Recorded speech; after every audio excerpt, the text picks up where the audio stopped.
সত্যি কোনো সীমা আছে। অপরাধটা কোন জায়গায় আমি বুঝলাম না। আমার আপন ছোট ভাই আমার ফালাই দিয়া বিয়ে করছে, আমার বড় দখল করছে, আর ঠিক করে আত্মা তার এগুলো হুমকি দিতেছে। এই খবরদার বলে দিচ্ছি, এটাকে মারো। আমি দলে গেছি। ওই যে দেখো না, ভাইজান বসে আছে, ওনার সামনে দিয়ে গোসল দিতে আমার লজ্জা লাগছে। যাও না, ওনাকে একটু সরো। আচ্ছা ঠিক আছে, তুমি তারপর ভাইজান এই জায়গায় বসে আছো কেন? যাও একটু ওদিক থেকে বাড়ি বাইরে থেকে একটু ঘুরে আসো। হ্যাঁ, বাড়ির ভিতরে বসে আমি হারাম নাই। বাড়ির বাইরে আমি ক্লিক করতে, আমার বাড়ির ভিতরে করতে ভালো লাগে। আর বাড়ির ভিতরে তোমার করতে ভালো লাগে, বিয়ে কি তুমি করছো নাকি? করছি আমি, আমার বাড়ির বাইরে বাথরুম থেকে গোসল করতে, এই জন্য বলতেছি তুমি একটু বাইরে থেকে ঘুরে আসো। বাথরুম আমার মাথা উঠেনি, বাথরুমে দাঁড়া দেবো, দেখো করবো, তাই তো কর। ভাইজান তুমি আমার বউ দেবো না ভাসুর, আর ভাসুরের সামনে দিয়ে আমার বউ কিভাবে বাথরুমে যাবো? তার লজ্জা করে না? সে যাবে না ভাইজান, তুমি একটু কষ্ট করে বাইরে যাও না। জি কি বলছেন আপনি? আপনার লজ্জা করে? হ্যাঁ, লজ্জা আপনার বউ আছে না আপনার আছে? আপনার দূরে তো লজ্জা। বাপের নাচ গিয়া দেমাইয়া বিয়ে করে ফেলা তার লজ্জা আছে, এটা তুই আমার বিশ্বাস করতে কর। তুই আমার নাচ গিয়ে বিয়ে করতে তোর লজ্জা আছে, এটা বিশ্বাস করতে কর। হ্যাঁ, এটা দিকদারির মধ্যে পড়ছি রে, কথা নাই বার্তা নাই, নিজে বিয়ে করে ভাসুর হয়ে বলেছি আমি। হ্যাঁ, আমি একটা ভাসুর যে ডাইনে লজ্জা পারে না, বাইরে লজ্জা পারে না, সামনে দেখতে পারে না, পিছনে দেখতে পারে না, এখন লজ্জার কারণে আর লজ্জা রে। ভাইজান আমি যাও না, যাও। তাই আছি বাড়ি বাড়ি দেখতেছি, দুনিয়ার বাড়ি দেখতেছি না আবার।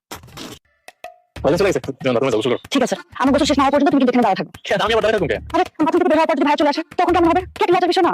সেগুলো তুমি এখানে দাঁড়ায় থাকো, আর বাথরুম থেকে বের হওয়ার আগ পর্যন্ত যাতে উনি এখানে না আসতে পারে। আচ্ছা ঠিক আছে, আমি এই জায়গায় দাঁড়িয়ে আছি, তুমি যাও। আচ্ছা, দাঁড়ায় থাকো কিন্তু। যাও।